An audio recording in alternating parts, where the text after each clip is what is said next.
Okay, so this is a piece about electric vehicles, which I am quite interested in, and most people should be. What I'm going to talk about though is how the manufacturers have so far got it all wrong. We're in May 2016, beautiful bright sunny day in the UK. It's one of those beautiful spring, early summer days where it just makes you think, yeah, wow. We have to call it summer because otherwise summer's only a month long. So you've got all sorts of vehicles out there that are hybrids or just electric, and obviously there's big heavy diesels that are now really out of favour. And I was just going to talk about how you should really use the strengths of our engines that we have, our different kinds of motors, in order to make an efficient hybrid car. So we have two basic kinds of motor, and my essential point is that you've got a very efficient drive motor. In other words, most of the energy you put into it comes out in the drive shaft, right? So it turns the wheel, and that's an electric motor. It's 90% efficient or thereabouts. Could be a bit more, could be a bit less.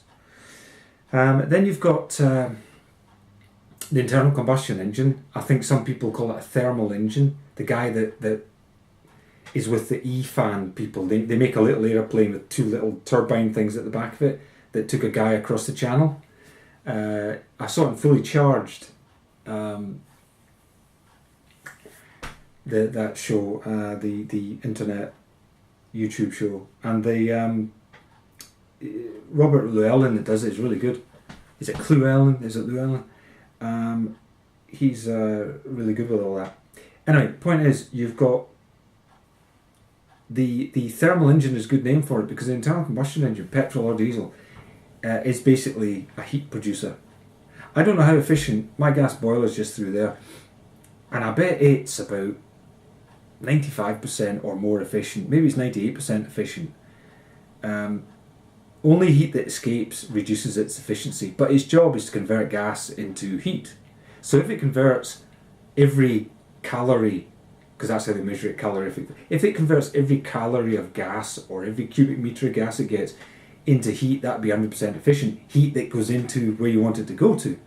The pipes where the hot water goes, or the pipes where the hot water through the radiators go. So the thing about the internal combustion engine is it produces a lot of heat. So anyone who's in Northern Europe knows this problem.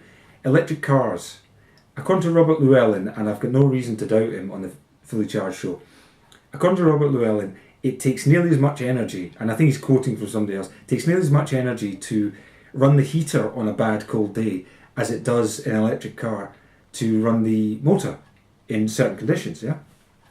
And I don't doubt that. I never doubted that. This was always something that worried me about electric cars. It's not that the range is possibly as low as 55 miles. In other words, my old motorcycle, which is 25-year-old engine design, it gets me 60 miles to the gallon.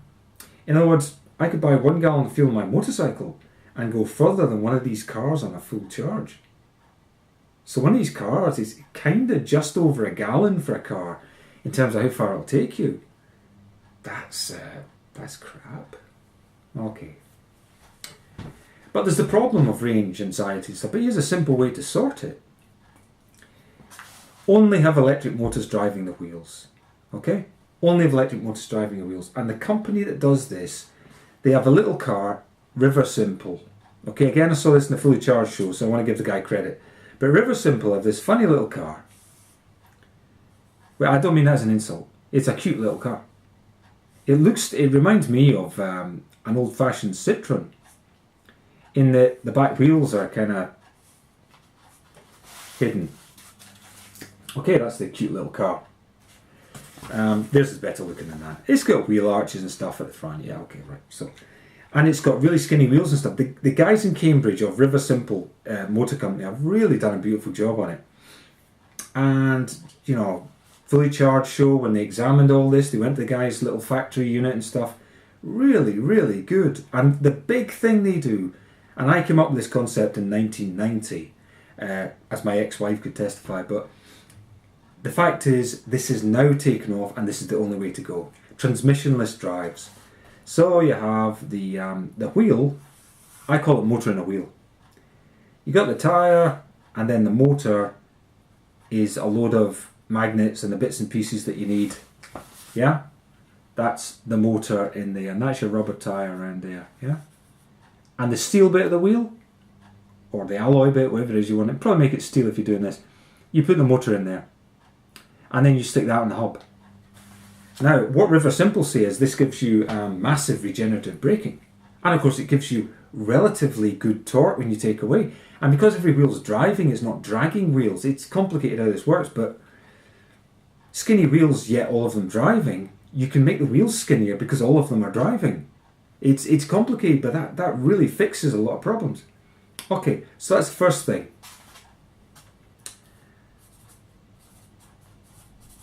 Motor in a wheel. Yeah. 1. Only use motor in a wheel. Okay? 2. We use the electric motor for motive power. We've got that.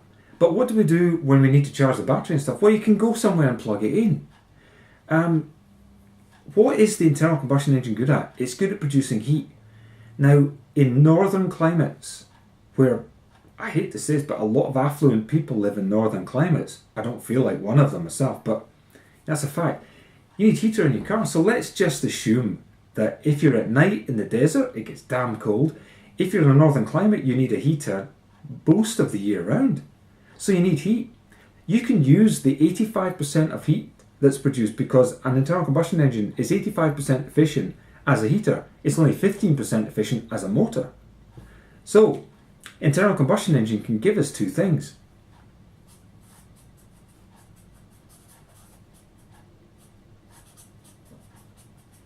It can give us the electric power, the storage for the battery. We can produce energy and put it in the battery.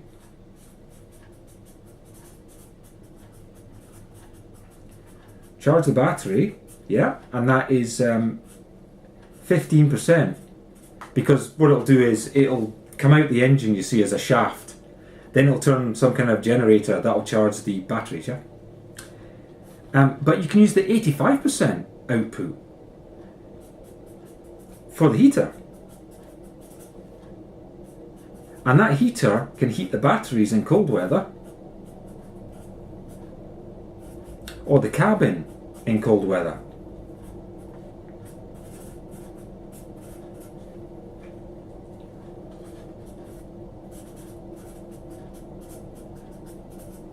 So what we have is this summary. This is the efficient design, okay? We have the motor in a wheel, which is for motive power. And you can put all 4 wheels to have a motor in a wheel. That's the way to do it, I would say. The ICE engine, the internal combustion engine, petrol, we will use to charge the battery. That's 15% of the petrol motor power goes into that. And then the heater for the batteries in cold weather, which in Northern Europe you get a lot of. And then for the cabin, for comfort, which is a safety feature as well, remember, being comfortable, 85%, right?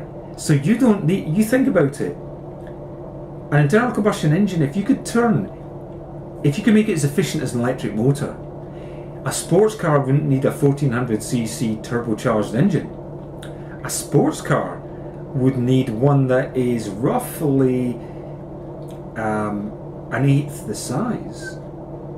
You would need, what's 8 into that? 150cc?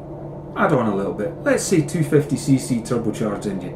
If you could make an internal combustion engine as efficient as an electric motor, you would only need a 250cc turbocharged petrol engine to drive something the size of a Passat or a Mondeo in almost sports car capability, right? But it's not. But the energy does come out, and we can use it for heat. So that means you only need a tiny little internal combustion engine. So I say that probably it'll be the amount of charging you need it to do that'll regulate the size. There's different ways of looking at this, but I would say you want an internal combustion motor, you want a 3-cylinder. For smoothness, you put on 1 counterbalance shaft, and 3 cylinders are dead smooth. You want a 3-cylinder internal combustion motor of about 200cc.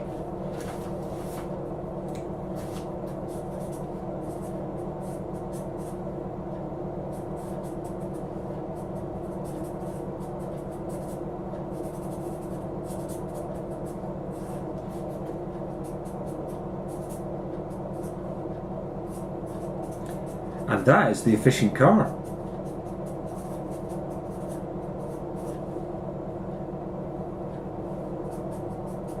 That's efficiency. Efficiency is about using what you put in. And if you can use all that you put in, convert it into something useful to come out, this version would do that. And the range anxiety is all gone. Okay? Now, what would that do for you in terms of fuel consumption and so on? You're getting all the heat you need out of the internal combustion motor, but it's tiny. You might not need it to be turbocharged. It might need some kind of pressure to make it more efficient. I don't know. But if you've got a tiny little 3-cylinder internal combustion engine that's maybe 200cc, petrol,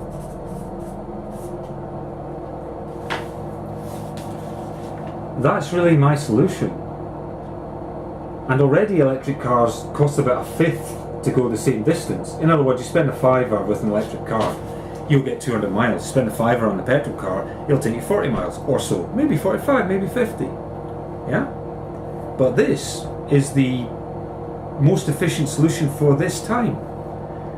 Yes, it's not completely electric, but China's got 95% of the lithium storage in the world. It's got 95% lithium stocks. So you might or might not get lithium-ion batteries priced down. I rather think China like to keep it high. Lithium comes from brine, salt lakes and stuff. That's where lithium comes from. But that's my solution. And this would solve your heater problem. Because 200cc, I can tell you from my knowledge of motorcycles, a 200cc 3-cylinder internal combustion petrol engine would produce all the heat you need for inside a cabin. So you plumb that in with the usual plumbing of water. Yes, it means you have a water pump and all that, but you can make this in a little cube. You can put it in a nice tiny little cube to go in the boot or under the bonnet or wherever you think. And you'll only ever be putting in like, what, 2 gallons? Maybe 3 gallons? 3 gallons would be a lot. Because it's only kind of for topping up and backup and stuff like that. You can make it more than that. Your heating's taken care of, and you're using the internal combustion engine efficiently, because you'll have to excuse my washing machine. The internal combustion engine is good at heat, it's bad at motive power. If you make this a nice little cube that fits in the car somewhere, then one day there's a different thing you want to use to charge up the motor. River Simple, for example, they have a hydrogen cell. Then that's the way to go. And you don't need to go complex like hydrogen cell. And I'm just concerned about the price of that. Although petrol is flammable, it's not as much a known quantity, a hydrogen cell, as petrol. So that's my design. That's Sleekitwan's design of an efficient hybrid vehicle. And if I had the money to make one, this is exactly how I would make it. Thank you for watching this. Bye.